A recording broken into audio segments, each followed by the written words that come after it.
साथियों, ये भारत देश का दुर्भाग्य है कि प्रेमानंद जैसे सिद्ध महापुरुषों के खिलाफ भी कुछ लोग अपने दुराचार को छिपाने के लिए समाज में विकृति को और बढ़ाने के लिए कुत्ते कुतियों की तरह प्रेमानंद जी पर भौंक रहे हैं। इसमें प्रेमानंद जैसे महात्मा का तो कुछ हानि होनी नहीं है। उनको विश्व के एक बहुत बड़ी आबादी उनके साथ है, लेकिन इन कुत्ते कुतियों का पता लग रहा है कि वो क्यों भौंक रहे हैं, क्यों वो खुद अनाचार दुराचार में लिप्त हैं। ये प्रेमानंद जी के द्वारा जो भी सामाजिक विकृति के बारे में दिग्दर्शन किया, वो दुराचारी वर्ग जो इसमें लिप्त है वो ही कुत्ते कुतियों की तरह भौंक रहे हैं।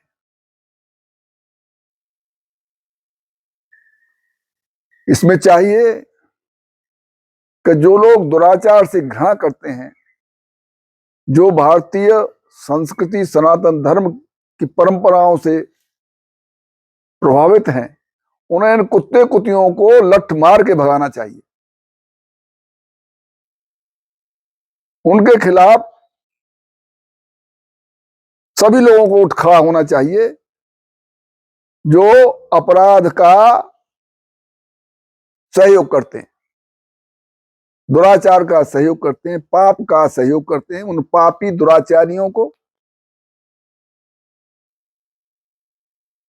समाज के द्वारा प्रताड़ित किया जाना चाहिए, ताकि ऐसे लोग फिर मुंह न उठा सकें। प्रेमानंद जी ने सिर्फ उन युवतियों और युवकों के बारे में कहा जो इस दुराचार में संलग्न है, उन्हें नहीं करना चाहिए। कोई गलत बात तो नहीं कही, लेकिन उन दुराचारी महिला लड़कियों और लड़कों ने इसलिए विरोध किया कि उनका कोई विरोध न करे और वो दुराचार में संलग्न रहें, उन्हें अबाध इस पाप को करने की छूट मिल जाए। क्या विडंबना है कि कानून लिविंग रिलेशनशिप को अप्रूवल दे रहा है। क्या मजाक है ये। व्यभिचार के लिए जो कानून संरक्षण दे, क्या भारतीय संस्कृति में ये एडमिसिबल है? जजेस बाहर विदेशों में पढ़ के आते हैं, विदेश संस्कृति को मानते हैं, वो उसी हिसाब से कानून बना है, उसके हिसाब से करते हैं। तो भारतीय परंपरा, हमारी धर्म संस्कृति का कुछ लेना देना नहीं, उसी तरह से कानून और जजमेंट पास होते हैं। तो इस सामाजिक विकृति का विरोध होना चाहिए और कानून हमारे सनातन धर्म के अनुरूप होना चाहिए। ये नहीं कि धर्मनिरपेक्ष बड़ा अजीब सा शब्द है, यानी धर्म के अनुसार न्याय नहीं होना चाहिए, तो अर्थात अधर्म के साथ न्याय होना चाहिए। जो न्याय अधर्म के साथ है वो न्याय कैसा? धर्म के अनुरूप न्याय होना चाहिए, न कि अधर्म के साथ। तो इस तरह के जो कानून है लिविंग रिलेशनशिप, इसको मंजूरी दे देना, क्या अनाचार को दुराचार को ये बढ़ावा नहीं है?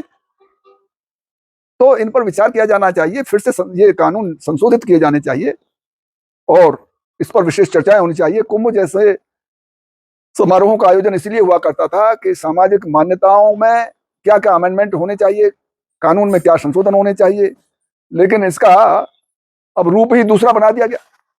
तो संतों को समय समय पर, विद्वानों को समय समय पर कानून की खामियों पर, समाज के जो अनुरूप कानून नहीं है उस पर विचार करना चाहिए और ऐसे कानून जो धर्म विरुद्ध हैं उनको रोकना चाहिए और धर्म के अनुरूप कानून बनाना चाहिए। नैतिकता, अनुशासन जैसे महत्वपूर्ण गुण समाज में पैदा करना चाहिए। इनके विरुद्ध किए जाने वाले नियमों का का निराकरण करना चाहिए। तो इस संबंध में कानून की जहां तक बात है, हमारा ये संविधान और कानून भारतीय परंपराओं के साथ साथ, भारतीय संस्कृति के साथ साथ इस पाश्चात्य देशों की संस्कृति से भी प्रभावित हो रहा है। क्योंकि संविधान जो बनाया गया उसमें कई देशों के संविधान पढ़ने के बाद उसमें से कलेक्टिव कॉमन जो नियम थे वो लाए गए, और वो उसमें बहुत सी ऐसी बातें हैं जो हमारी भारतीय सनातन धर्म के अनुरूप नहीं है।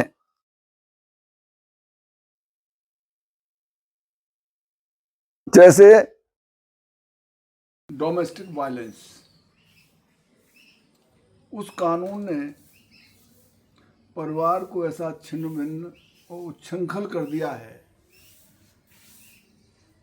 कि परिवार में भारी फूट, असंतोष और तलाक की स्थितियां आ रही हैं। इसमें कहा गया है कि महिलाओं के प्रति कोई भी डांट फटकार नहीं कर सकता, कोई भी नाम लेके नहीं बुला सकता, कोई उनके आने जाने प्रतिबंध नहीं लगा सकता, और ऐसा अगर कोई करता है तो उसके खिलाफ कार्रवाई होगी। अर्थात महिला कितनी भी उच्छृंखल हो, मनमानी करती हो, वो पुरुषों पर अत्याचार करती हो, चाहे बच्चों के साथ खराब व्यवहार करती हो, अथवा वो दुष्चरित्रा हो, अथवा वो व्यभिचार में लिप्त हो, कुछ भी करे, उसको स्वतंत्रता है, उसको भी आप नहीं डांट सकते, उसको आप कुछ नहीं कह सकते। तो इससे सामाजिक ताना बाना खराब होना ही है। और जो अच्छी महिलाएं हैं उनको इस कानून की आवश्यकता क्या? वो तो पूजनीय है, सम्मानित हैं, वो तो परिवार को लेकर चलती हैं। तो ये कानून सिर्फ उन उच्छृंखल, अनाचारी, दुराचारी महिलाओं के लिए बनाया गया है जो अनुशासित नहीं है, जो पति को कोऑपरेट नहीं करती है। ये कैसी विडंबना है? जो अच्छी महिलाएं हैं वो तो सर्वथा पूजनीय, सम्मानीय है, वो पूरा परिवार लेके चलती हैं, और परिवार में कोई क्लेश नहीं है, पूरा परिवार उनका सम्मान करता है। वहां डांटने फटकारने की कोई स्थिति नहीं बनती, न उसको बेइज्जत करने की, न सम्मानित करने की, न अपमान करने की नौबत ही नहीं आती। ये नौबत सिर्फ तभी आती है जब उसकी गलतियां हैं, और उस गलतियों को प्रोटेक्ट करता है ये कानून। तो ये क्या मजाक है? क्या इस कानून में संशोधन करने की आवश्यकता है? हमारी सनातन संस्कृति के हिसाब से क्या हमें महिलाओं को, जो अपराधी हैं, जो उच्छृंखल हैं, जो अनुशासनहीन हैं, जो पारिवारिक समरसता को नहीं समझती, जो परिवार में एडजस्ट नहीं करती, क्या उनको कानूनी प्रोटेक्शन दिया जाना चाहिए? जो अच्छी महिलाएं हैं उन्हें इस कानून की आवश्यकता क्या? और अगर कोई पुरुष किसी महिला के साथ अत्याचार, अनाचार, दुराचार करता है उसकी मर्जी के खिलाफ, तो उसके खिलाफ तो कानून बना हुआ ही है पहले से। फिर इस डोमेस्टिक वायलेंस की क्या आवश्यकता है? तो इस पर विचार किया जाना चाहिए। कुछ कानून ऐसे बना दिए गए कि बच्चों को प्रताड़ित नहीं किया जा सकता, बच्चों को डांटा नहीं जा सकता, बच्चों को टीचर नहीं धमका सकता। हमारे यहाँ पहले गुरुकुल व्यवस्था में उनको दंडित भी किया जाता था, डांटा भी जाता था, समझाया भी जाता था, फटकारा भी जाता था, और वो बड़े महान बने, बड़े योग्य बने, अनुशासित बने। जीवन में अनुशासन जो आता है वो डांट फटकार समझाने से या दंड देने से आता है। अब अध्यापक वर्ग बच्चों को डांटने से डरते हैं तो उनका अनुशासन नहीं ठीक हो रहा है। माँ बाप भी बच्चों की तरफदारी के लिए जाके उन अध्यापकों से बदतमीजी करते हैं। कोई भी अध्यापक किसी भी विद्यार्थी का हित नहीं चाहता। वो एक तरह का संरक्षक है और विद्या देने का उसका धर्म है, और विद्या देने के लिए ही इस कारण से वो उन्हें समझाने के लिए डांटता है, फटकारता है अथवा छोटा मोटा दंडित करता है। उसी तरह से परिवार में जो हाउस वायलेंस का जो कानून बना है वो भी ऐसा है कि उसमें पति अपनी पत्नी से कुछ कह नहीं सकता, उसका नाम तक नहीं ले सकता, उसको डांट नहीं सकता। अगर वो गलती कर रही है तो भी आप कुछ नहीं कह सकते। वो अनाचार, दुराचार, व्यभिचार कर रही है तो भी आप कुछ नहीं कर सकते। क्या तमाशा है संस्कृति, क्या तमाशा बना दिया इस कानून ने और इन लोगों ने। ये क्या बाढ़ आ रही है अनाचार, दुराचार, व्यभिचार, भ्रष्टाचार की है। संत लोग जो मार्गदर्शक होते हैं, तो खासतौर से हिंदू धर्म के जो अच्छे अच्छे महात्मा हैं, उनके पीछे लोग ये भ्रष्टाचारी लोग पड़े हैं। ये दूसरी संस्कृति के लोग षड्यंत्र के तहत हिंदू महात्माओं को अपमानित, उनके खिलाफ प्रोपेगेंडा, षड्यंत्र कर करके जेल में भिजवा रहे हैं, कहीं उनको मरवा रहे हैं, कहीं उन्हें अपमानित करा रहे हैं, और वो लोग उन दुराचारियों को आगे बढ़ा बढ़ाकर उनका अपमान करने के लिए प्रयासरत हैं। और ये बता दूं कि कुछ लोग इस मुगल शासन में जिनको तलवार के जोर पर धर्म परिवर्तन करने के लिए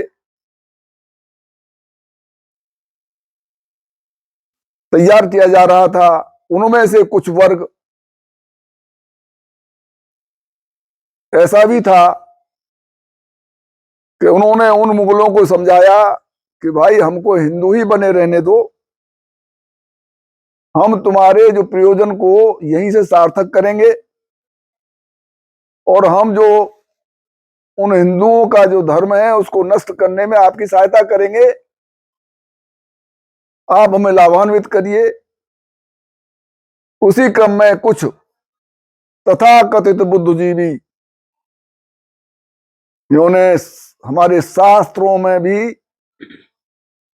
प्रदूषण किया, गलत बातें उसमें घुसेड़ दी, ताकि हम शास्त्रों की महत्ता और शास्त्रों की प्रमाणिकता के को निश्चय न कर पाए, सत्य और असत्य का भेद न कर पाए शास्त्रों में, शास्त्रों के प्रति हमारी आस्था कम हो जाए।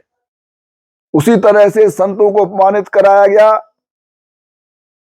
उनके कमियों को। तो इस तरह से संतों को, शास्त्रों को अपमानित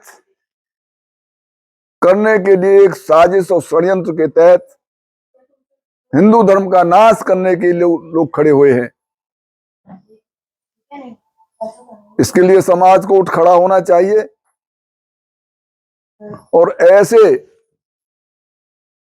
षड्यंत्रकारियों के विरुद्ध खड़े होकर इनका विरोध करना चाहिए, और संतों का और शास्त्रों का सम्मान करते हुए उसके अनुरूप चलना चाहिए। ज्यादा कहना भी उचित नहीं होगा, लेकिन समझदारों के लिए यह पर्याप्त इशारा है। आप अपनी बुद्धि विवेक का इस्तेमाल करते हुए, सनातन धर्म का आदर करते हुए, संत और शास्त्रों का अपमान मत होने दीजिएगा। धन्यवाद।